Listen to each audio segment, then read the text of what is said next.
மாரிகாலம். என் நேசர் என்னோடே பேசி, என் பிரியமே, என் ரூபவதியே, எழுந்து வா. இதோ மாரிகாலம் சென்றது, மழை பெய்து ஒளிந்தது, பூமியிலே புஷ்பங்கள் காணப்படுகிறது, குருவிகள் பாடும் காலம் வந்தது, காட்டுப்புறாவின் சத்தம் நமது தேசத்தில் கேட்கப்படுகிறது. அத்திமரம் காய் காய்த்தது, திராட்சை கொடிகள் பூ பூத்து வாசனையும் பரிமளிக்கிறது. என் பிரியமே, என் ரூபவதியே, நீ எழுந்து வா. மணவாளன் மணவாட்டியை என் பிரியமே, என் ரூபவதியே என்று அழைக்கிறார். மணவாளன் மணவாட்டியை அன்போடு அழைக்கும் அழைப்பு 2 முறை சொல்லப்பட்டிருக்கிறது. மணவாட்டி மணவாளனோடு கூட நடக்க வேண்டும். இதுவே மணவாளனின் விருப்பம். நாம் கிறிஸ்துவை நமக்கு பிரியமானவராக ஏற்றுக்கொள்ளும் போது நாமும் அவருக்கு பிரியமானவர்களாய் இருக்கிறோம். கிறிஸ்து நமக்கு பிரியமானவராய் இருக்கும்போது நாம் அவருக்கு சொந்தமானவராய் இருக்கிறோம். கிறிஸ்துவின் மீது நாம் வைத்திருக்கிற அன்பு ஒருபோதும் வீணாய் போவதில்லை. நம்முடைய அன்பு காணாமல் போவதும் இல்லை. நாம் கிறிஸ்துவின் மீது அன்பு கூறும்போது அவர் நம்மீது அன்பு கூறுகிறார்.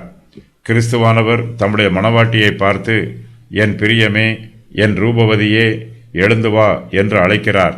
இதே வாக்கியத்தை மறுபடியுமாக சொல்லி அழைக்கிறார்.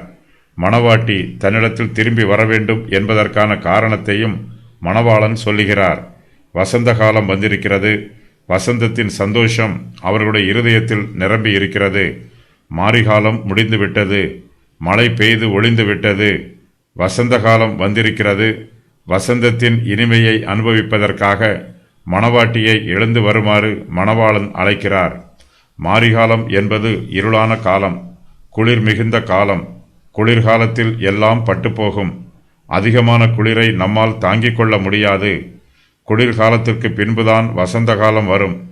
குளிர்காலத்தில் கஷ்டப்பட்டவர்கள்தான் வசந்த காலத்தின் இனிமையை பூரணமாய் அனுபவிப்பார்கள். குளிர்காலம் இல்லை என்றால் வசந்த காலத்தின் இனிமை நமக்கு தெரியாது. வாழ்வு காலத்தில் நன்மையை அனுபவித்திரு, தாழ்வு காலத்தில் சிந்தனை செய். மனுஷன் தனக்கு பின் வருவது ஒன்றையும் கண்டுபிடியாதபடிக்கு தேவன் இவ்விரண்டையும் ஒன்றுக்கொன்று எதிரடையாக வைத்திருக்கிறார். பிரசங்கி 7:14.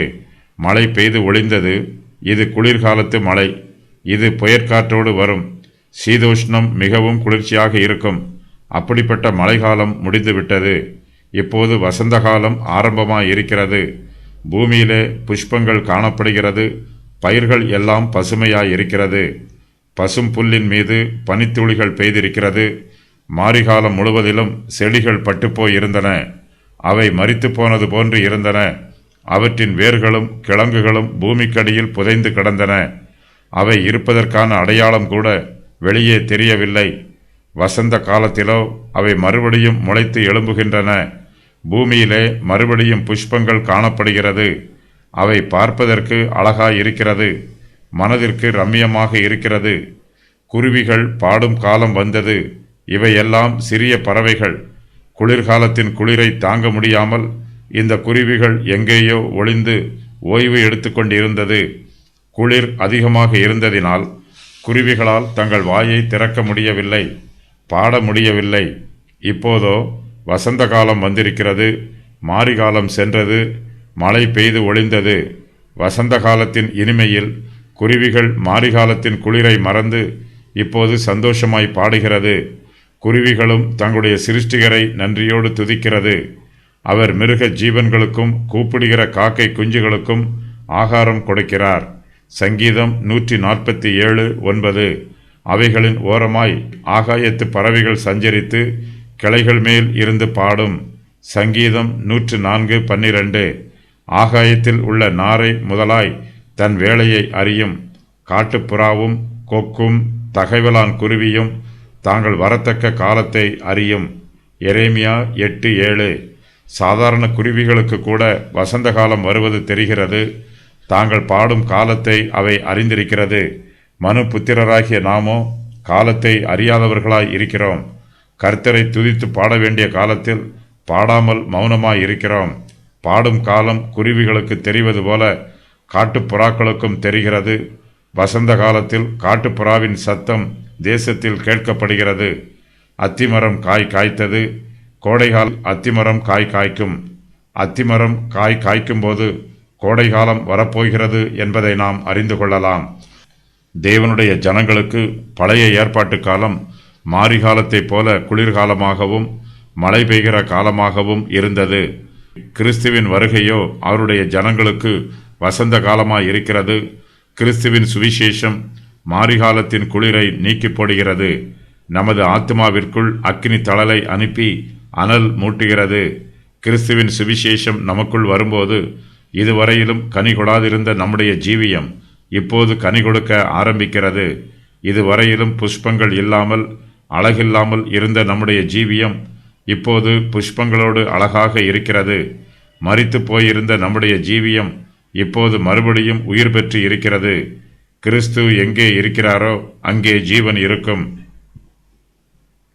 எழுத்துக்களினால் எழுதப்பட்டு கற்களில் பதிந்திருந்த மரணத்துக்கு ஏதுவான ஊழியத்தை செய்த மோசேயினுடைய முகத்திலே மகிமை பிரகாசம் உண்டானபடியால் இஸ்ரவேல் புத்திரர் அவன் முகத்தை நோக்கி பார்க்க கூடாதிருந்தார்களே.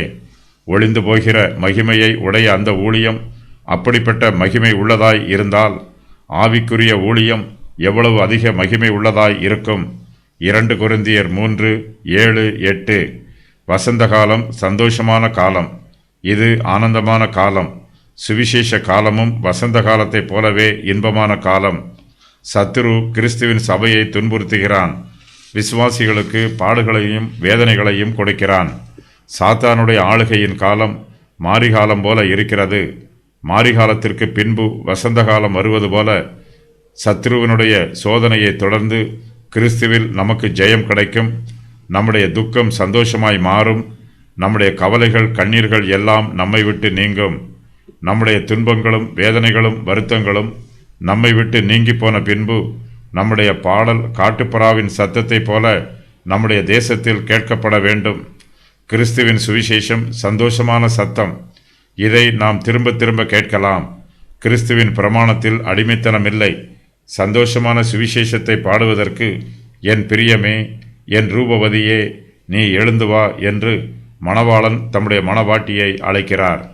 நாம் கர்த்தருக்கு புதுப்பாட்டை பாட எழுந்து வர வேண்டும். கர்த்தருடைய வழிகளில் நடந்து சென்று சுவிசேஷத்தின் கீதங்களை சந்தோஷமாய் பாட வேண்டும். திருச்சபை ஓய்ந்திருக்கும் போது அதற்கு ஆவிக்குரிய போஜனம் கொடுக்க வேண்டும். அப்பொழுது யூதேயா, கலிலேயா, சமாரியா நாடுகளில் எங்கும் சபைகள் சமாதானம் பெற்று பக்தி விருத்தி அடைந்து கர்த்தருக்கு பயப்படுகிற பயத்தோடும் பரிசுத்த ஆவியின் ஆறுதலோடும் நடந்து பெருகின. அப்போஸ்தலர் 9:31. பாவிகள் மனம் திரும்புவது மாரிகாலம் சென்று மழை பெய்து ஓய்ந்து வசந்த காலம் வருவதற்கு ஒப்பாயிருக்கிறது. வசந்த காலத்திற்கும் மாரிகாலத்திற்கும் ஏராளமான வித்தியாசங்கள் உள்ளது. வசந்த காலத்தில் எல்லாம் புதிதாயிருக்கும். ஒருவர் கிறிஸ்துவுக்குள் வரும்போது அவருக்கு எல்லாம் புதிதாயிருக்கும்.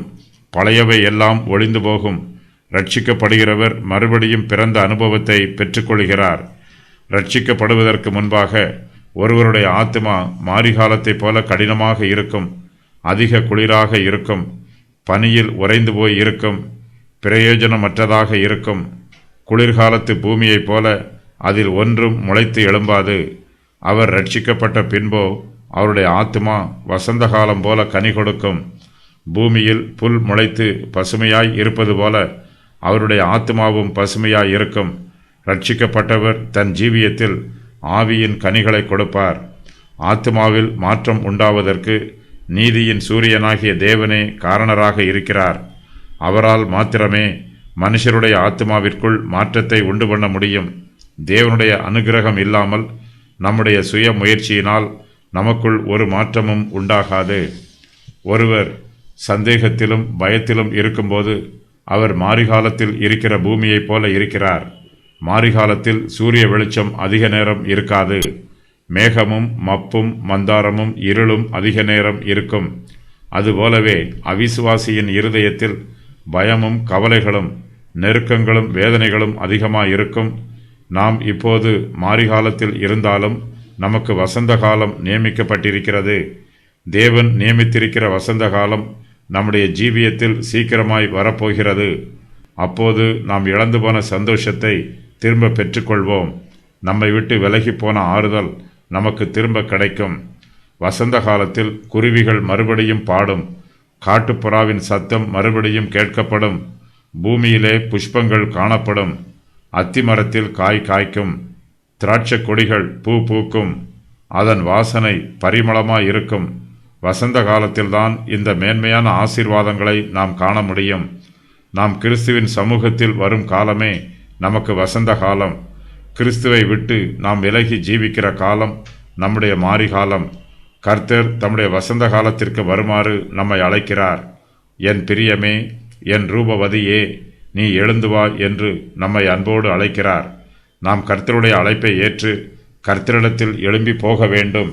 நம்முடைய ஆத்துமா வேதனையிலும் வியாகுலத்திலும் இருந்தாலும் கர்த்தருடைய அழைப்பை ஏற்று அவரிடத்திற்கு போகும்போது நம்முடைய ஆத்துமாவுக்கு ஆறுதலும் சமாதானமும் கிடைக்கும். கர்த்தரிடத்தில் வருகிற உலர்ந்த எலும்புகள் உயிரடையும். பூமிக்கடியில் பட்டுப்போய் இருக்கிற தாவரங்கள் வசந்த காலத்தில் மறுபடியும் முளைத்து எழும்புவது போல நாம் கர்த்தருக்குள் வரும்போது நமக்கு புதிய ஜீவன் கிடைக்கும். பழையவை ஒளிந்து போகும். நீங்கள் அதை காணும்போது உங்கள் இருதயம் மகிழ்ந்து உங்கள் எலும்புகள் பசும் புல்லை போல செழிக்கும். அப்பொழுது கர்த்தருடைய ஊழியக்காரரிடத்தில் அவருடைய கரமும் அவருடைய சத்துருக்களிடத்தில் அவருடைய சினமும் அறியப்படும். ஏசாயா 66:14. மரித்த உம்முடையவர்கள் பிரேதமான என்னுடையவர்களோட கூட எழுந்திருப்பார்கள். மண்ணிலே தங்கி இருக்கிறவர்களே, விழித்து கம்பீரியுங்கள். உம்முடைய பனி பூண்டுகளின் மேல் பெய்யும், பனிபோல் இருக்கும். மரித்தோரை பூமி புறப்பட பண்ணும். ஏசாயா 26:19. இயற்கையில் மாரிகாலமும் வசந்த காலமும் மாறி மாறி வரும். மழை பெய்து ஓய்ந்தால் வசந்த காலம் வரும். வசந்த காலம் முடிந்தால் மறுபடியும் மாரிகாலம் வரும். ஆனால் நாம் கிறிஸ்துவுக்குள் வரும்போது நமக்கு மறுபடியும் மாரிகாலமும் மழைக்காலமும் வரப்போவதில்லை. நமக்கு நித்திய வசந்த காலம் உண்டாயிருக்கும். இன்று காணும் எகிப்தியனை நீ இனிமேல் காண மாட்டாய் என்று கர்த்தர் வாக்கு பண்ணி இருக்கிறார்.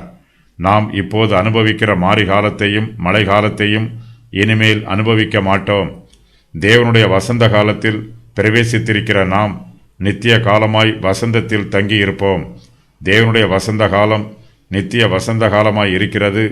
கர்த்தருடைய சந்தோஷத்திற்குள் பிரவேசித்திருக்கிற நமக்கு என்றும் ஆனந்தம். இந்த ஆனந்தத்தை, சந்தோஷத்தை, ஆசீர்வாதத்தை நாம் பெற்றுக்கொள்ள வேண்டும் என்பதற்காகவே நம்முடைய ஆத்ம நேசர் நம்மை நீ எழுந்து வா என்று அன்போடு அழைக்கிறார். சூலமித்தி ஸ்திரியை அவளுடைய நேசர் அழைக்கும் விதம், என் நேசர் என்னோடே பேசி, என் பிரியமே, என் ரூபவதியே, எழுந்து வா. மாரிகாலம் சென்றது. மழை பெய்து ஓய்ந்தது. பூமியிலே புஷ்பங்கள் காணப்படுகிறது. குருவிகள் பாடும் காலம் வந்தது. காட்டுப்புறாவின் சத்தம் நமது தேசத்தில் கேட்கப்படுகிறது. அத்திமரம் காய் காய்த்தது. திராட்சை கொடிகள் பூ பூத்து வாசனையும் பரிமளிக்கிறது.